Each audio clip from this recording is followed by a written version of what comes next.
Hello guys, so I'm finally listening to a-ha's Memorial Beach. We are officially in 1993. I am seeing 3 of these songs that I've already heard. We have Dark as the Night for All, Move to Memphis, and Angel in the Snow.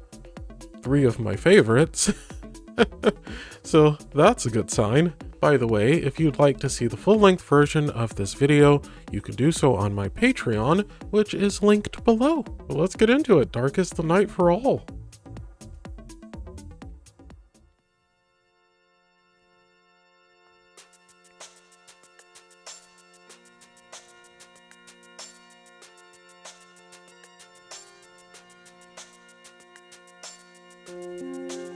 I will go ahead and get my shallow comments out of the way and let you all know that I can't listen to this song without picturing the music video. Specifically Morten, shirtless. Now that that's out of the way, I can enjoy this audio. And I timed that perfectly.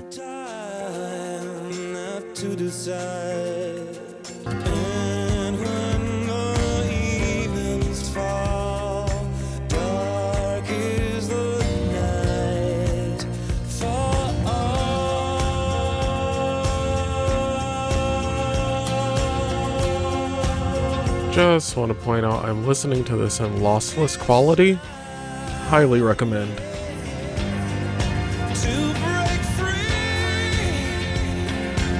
Time for you and I.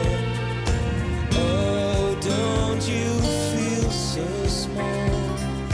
Dark is the night for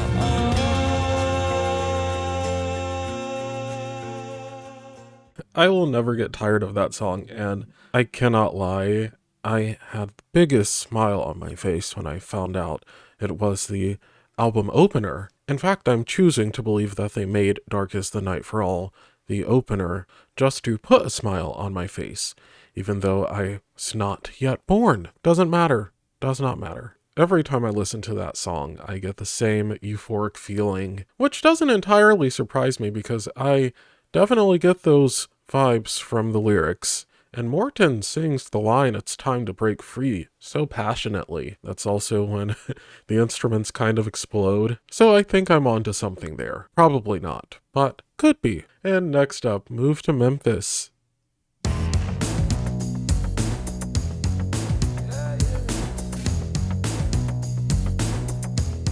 I have not heard this track in so long. this old town brings me down. You were the one who told me that you've got to move to Memphis. That's what I'll do. Gonna move to Memphis and follow you. You were the one who told me you've got to move to Memphis. That's what I'll do. Chase the shadow.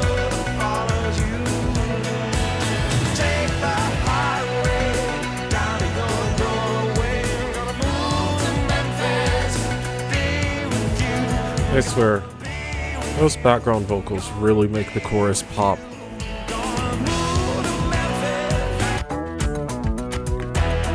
Okay, clearly I've not heard this song in a while, because some of this is sounding brand new to me.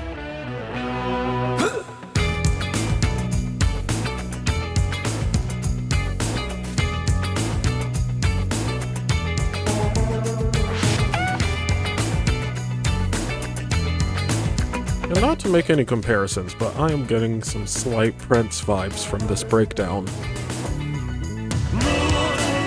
Which of course is a compliment.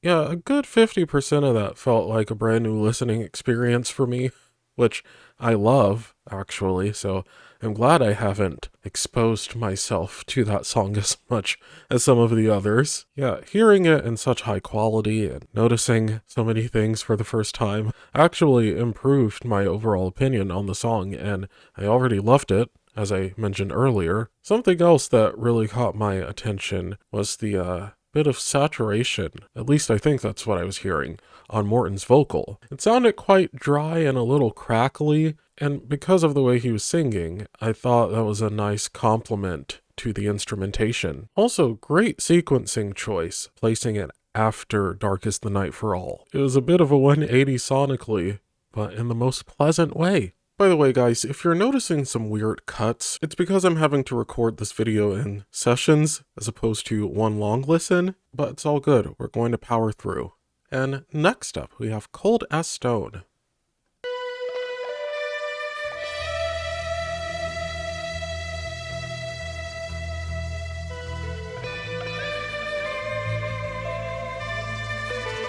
Very intrigued by this 8-minute length.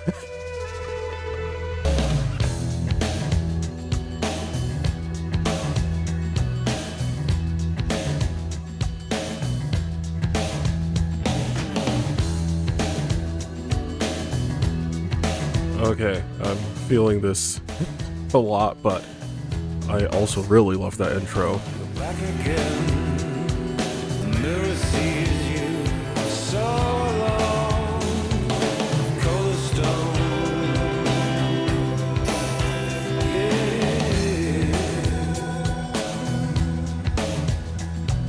You call the doctor on the phone.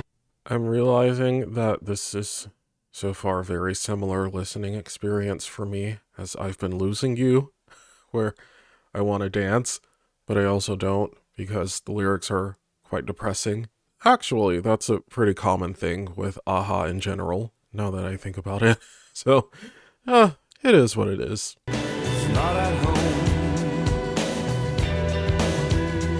so you leave a message after the tone.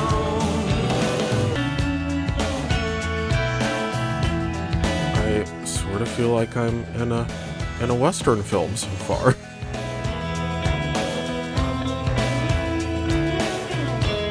Which, wouldn't be the worst thing ever, especially to see Morton dressed as a cowboy. But, my fantasies aside, enjoying the song.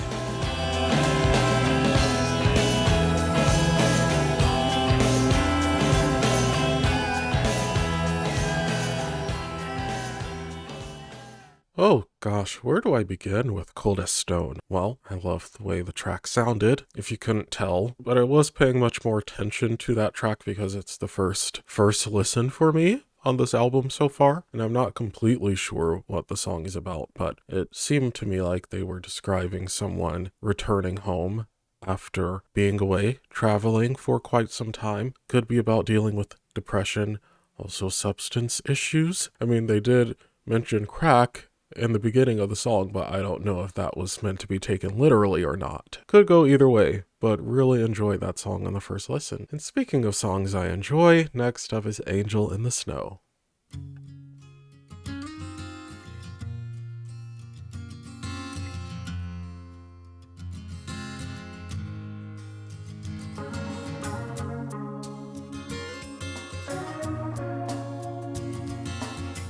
I'll follow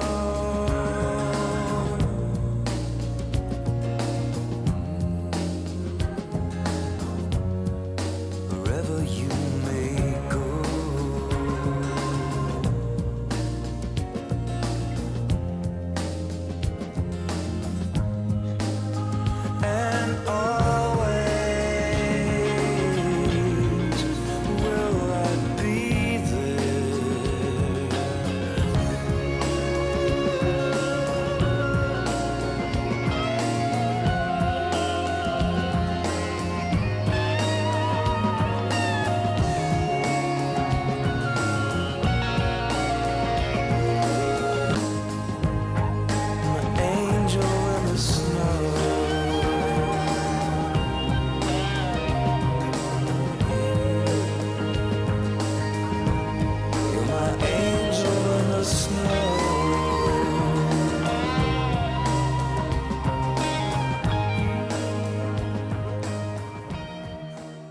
Once again, their incredible track placements have gotten me thinking that a lot of these songs, if not all of them, are tied to each other. I don't know if Cold As Stone and Angel in the Snow are specifically, but I at least think there was some intention in putting those two tracks back to back. My question for you all is, how does one listen to Angel in the Snow and not drift off into Wonderland or a very peaceful sleep? Definitely be doing one of those two if I were not filming a video right now. But next up, we have Locust.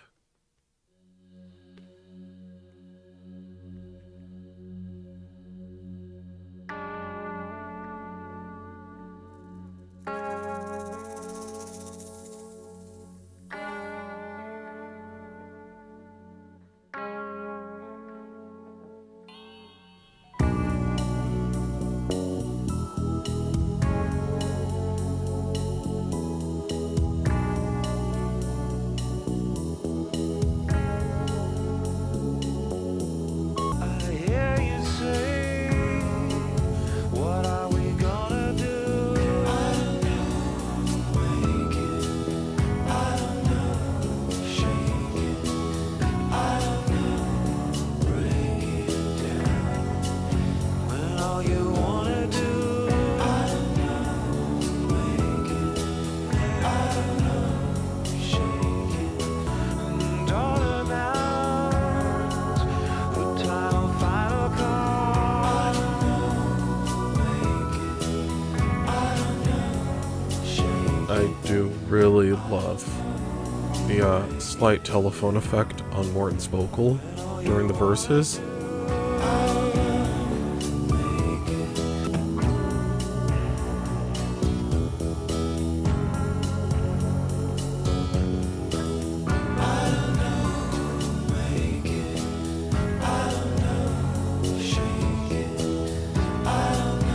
I thought for a second this song would really take off in intensity, but I am not mad at them keeping it more mellow, I guess you could say.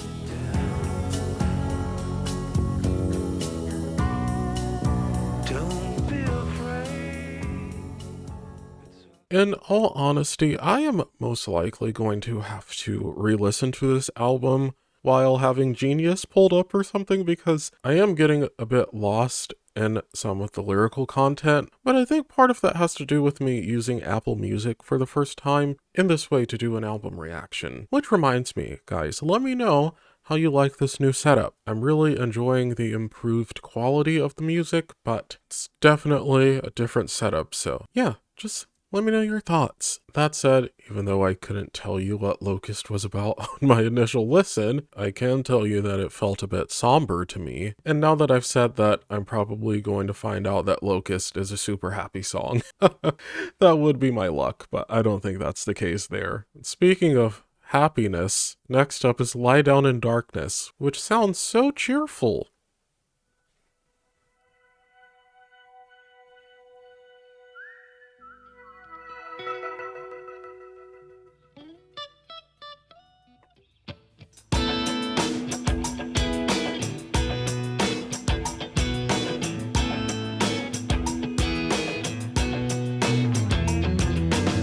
Want you next to me. Lie down in darkness. Here with me. Well, dark is the night for all.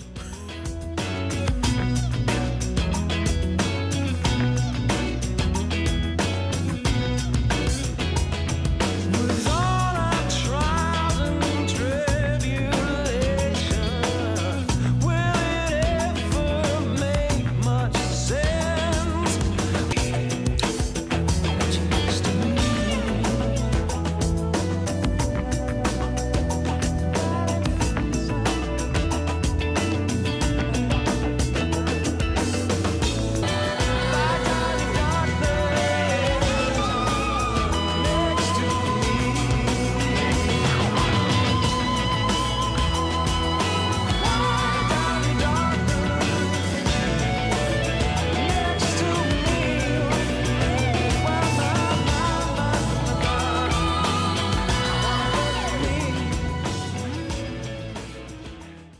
strangely enough, I found Lie Down in Darkness to be quite endearing. What I got from it on my initial listen is, your life is hard, my life is hard, let's embrace the bad and the tough times and fight them off together. Which again, I thought paired very nicely with the uplifting sounding instrumentation. And I'm wondering if this song is going to be a bit of a turning point sonically and or lyrically.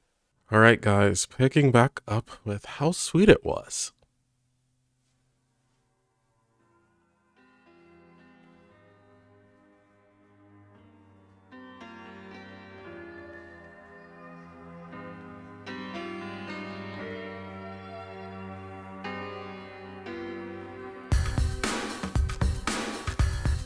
Oh.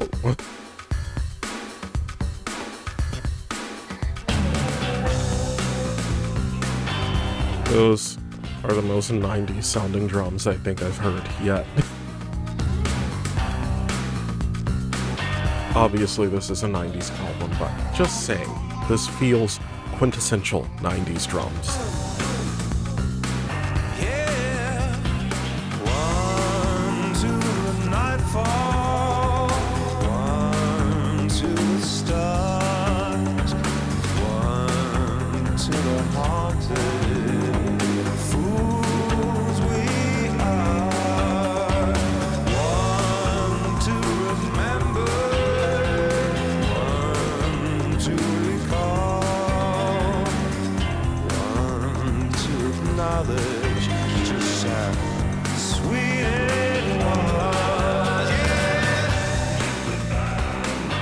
I have to say, I am thoroughly enjoying how much Morten is singing in his lower register. This could very well be another favorite vocal performance of mine from Morten. There's something especially getting me about his voice here.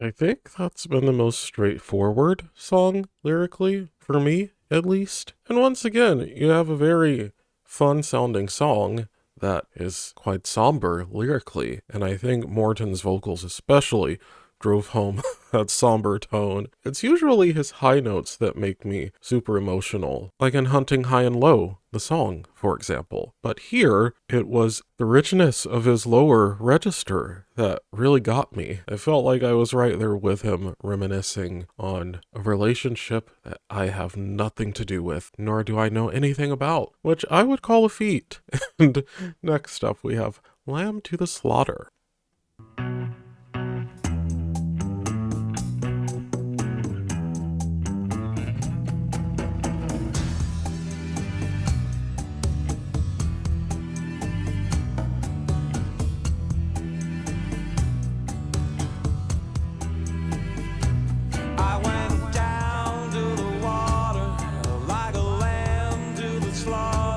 At this point, I'm starting to feel like this album could be a movie soundtrack, especially with all the instrumental breaks and extended intros and outros we're getting here. That's actually shaped up to be one of the things I love the most about this project so far.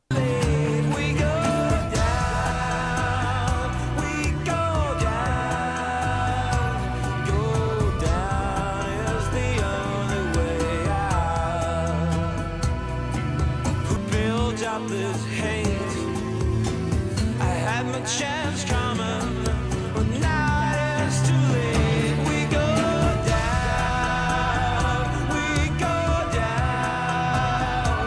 Go down is the only way out.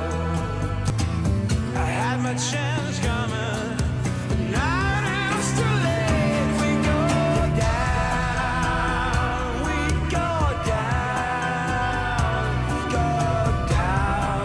The only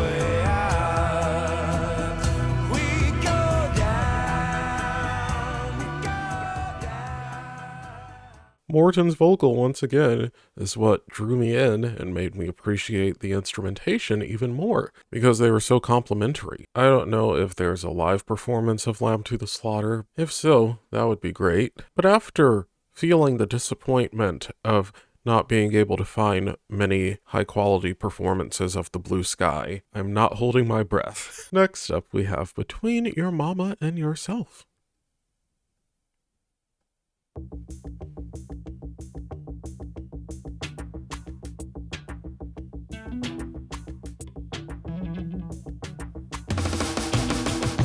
baby. Sit right down. Between your mama and Oof, that bass. That is nasty. yours and without help, with a margin, no, it's true. What I love now, honey, well, it's probably you. Probably. Excuse me? What is going on here? Can't lie, I do love a little funky drama. I know that's true. I got to let it go. Got to go. Got to let it go. It sounded like a super distorted organ.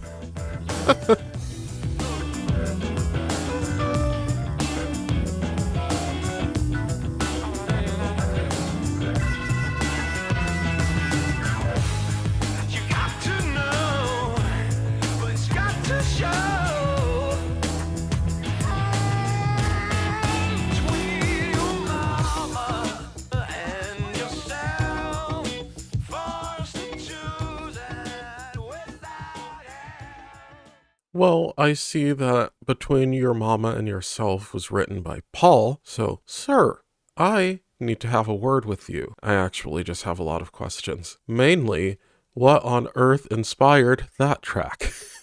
In all seriousness, I found that track to be very fun and a nice break from the heavy lyrical themes we were getting in the previous tracks. But that's also why that track caught me so off guard. That was such an unexpectedly sharp turn, but I'm glad it happened. Alright, and lastly, we have Memorial Beach, the title track.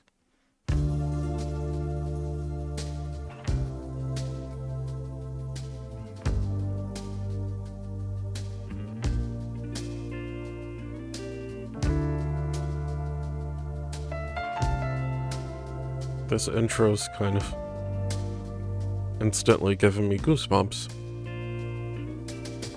I praise the length of my unmade room in times of change. Across the bay, Sarasota way, we held together. We never found a place to hide. The summer rain. That bass is fun.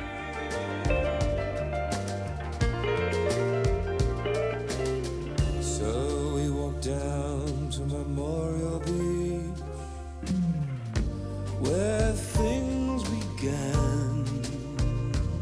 Also another very strong track melodically. Nights without sleep, lost in the sand.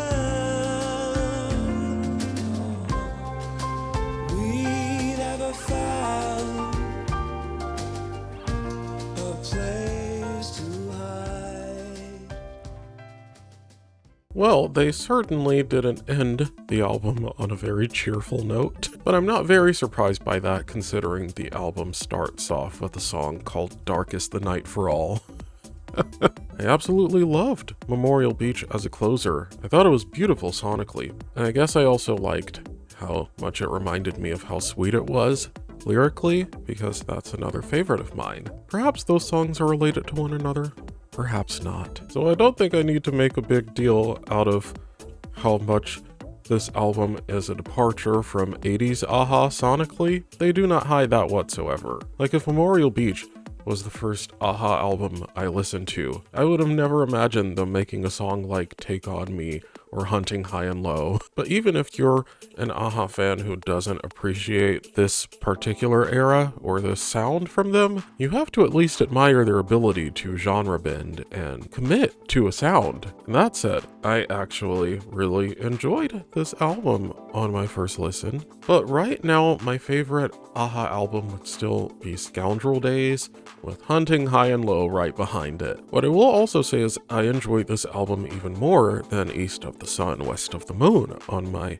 first listen, so curious to see if I will continue feeling that way about it. More than anything, I think what I appreciate about this album so much is the instrumentation. And because of all the incredible guitar work, I'm going to assume that Paul had a very heavy hand in the creation of this project. I could be way off with that, and it could just be a very guitar-heavy album.